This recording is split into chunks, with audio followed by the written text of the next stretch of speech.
when I say bad credit, obviously that's generalized, but let's break it down. Now, there are three types of credit you don't want, which sounds very self-explanatory, but one of the things that I'm learning with regards to the guide of all this type of stuff, and when I look at it at school, a lot of times, we'll say, there's three types of credit you don't want. And the three types of credit I'm going to talk about is bad credit, high credit, and no credit, right? And when you say that to people, it's like, yeah, but then when you break down what is bad credit, what does that mean? Well, I owe a lot of debt or whatever the circumstance is.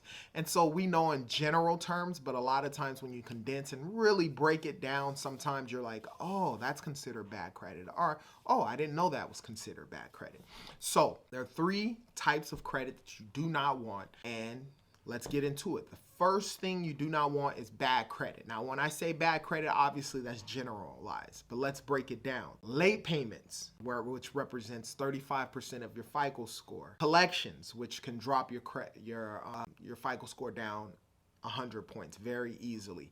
Charge-offs, public records. So charge-off are accounts that you have with regards to the creditor.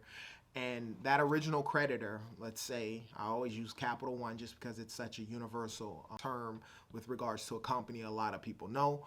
But if Capital One charges off your account, that's something that happens and it'll show on your credit report. And a lot of times from that charge off, they'll either send it to collections, they may collect in-house or whatnot. But charge offs on your credit report is considered bad credit.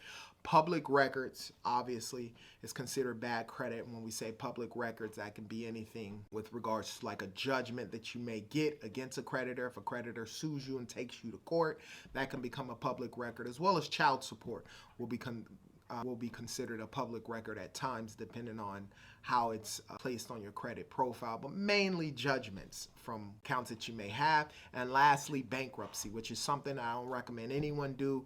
Always try and figure out another way with regards to a bankruptcy. But in fact, if you do have to file bankruptcy, that is considered bad credit. So if a creditor is looking at your credit profile and you have any of these things on there, late payments, collections, charge off, public records, bankruptcies, then it's considered bad credit.